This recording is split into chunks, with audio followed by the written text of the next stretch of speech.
আজকে আমার কলিজার টুকরা কমিটি ভাইয়েরা আমাকে রিসিভ করে নিয়ে আসার সময় ধাক্কায়, ক্রাউডে, যেটাই হোক, তাদের তিনজনের ফোন পড়ে গেছে। এটা বড় দুঃখজনক বিষয়। যদি কেউ ফেরত না দেন তবে এটা অনেক কষ্টের হবে। যুবক ভাইয়েরা, যারা মোবাইলগুলো পেয়েছেন, তাফসির মাহফিলে আপনি এসেছেন, আল্লাহর দিকে তাকিয়ে হলেও মোবাইল ফোনগুলো ব্যাক দিয়ে দিবেন। যার যার মোবাইল সে ফিরে পাবে। ফরিদপুরে আমি আজকে এই বছরে আমার প্রথম প্রোগ্রাম।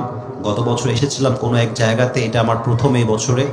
আমি আশা রাখবো যারা মোবাইল ফোনগুলো পেয়েছেন নিজ দায়িত্বে, মুসলমান হিসেবে একটা পাওয়া গেছে, আরো দুইটা বাকি আছে, নিজ দায়িত্বে আল্লাহর ওয়াস্তে ফেরত দিয়ে দেন। আর যুবক ভাইয়েরা, মেহেরবানি করে ধাক্কা এত বেশি দেওয়া যাবে না। ব্যাপারটা হচ্ছে যে এটা অবশ্যই ভালোবাসা আল্লাহর জন্য, বাট এই ধাক্কার জন্য 2 দিন আগে আমার গাড়ির সামনের সব গ্লাস ভেঙে গেছে, আমার জুব্বা অনেক সময় ছিঁড়ে যায়, আমার হাত কয়েকবার এবছর কেটে গেছে। এটা অবশ্যই আল্লাহর জন্য ভালোবাসা, বাট আমরা চেষ্টা করব যে আমাদের ভালোবাসা কারোর জন্য যেন কোনো কষ্টের কারণ না হয়। যুবক ভাইরা, কথা ঠিক আছে কিনা বলো আমার কথাটা। মোবাইল আরো 2টা বাকি আছে, মেহেরবানি করে ফেরত দিয়ে দিবেন। আমরা ফরিদপুরের সন্তান, আমরা ভালোবাসতে জানি, আমরা ভদ্রতা বজায়ও রাখতে পারি। যুবক ভাইরা, ঠিক কিনা? আল্লাহ আমার কমিটির ভাইদেরকে নেক হায়াত দান করুন। সকলেই দিল খুলে পড়েন আমিন। আমার প্রিয় ফরিদপুরের ভাইয়েরা, কেমন আছেন আপনারা সবাই?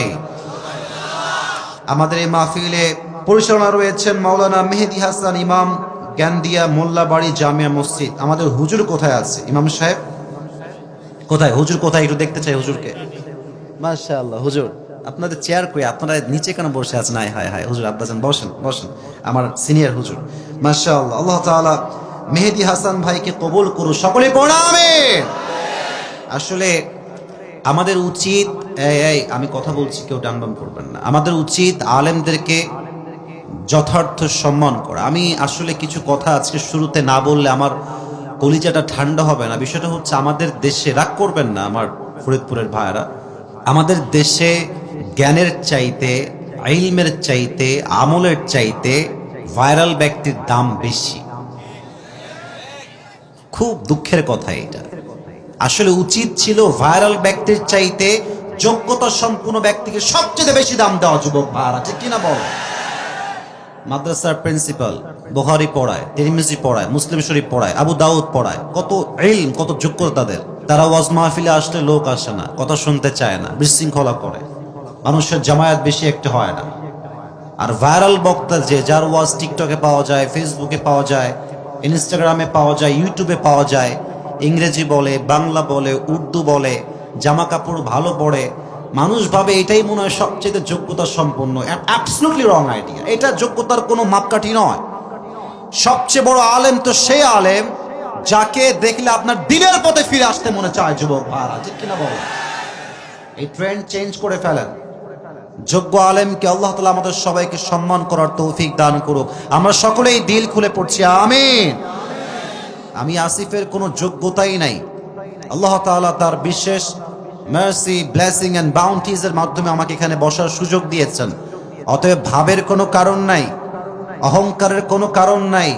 আল্লাহ চাইলে আকাশচুম্বী সম্মান দিতেও পারেন, আবার থাপ্পড় দিয়ে নামাইতেও পারে। যুবক ভাইরা, আল্লাহ তাআলা সবাইকে ভাইরালের ট্রেন্ড থেকে বেঁচে ইলম এবং আমলে আসার তৌফিক দান করুক। আমরা সকলেই দিল খুলে পড়ছি আমিন।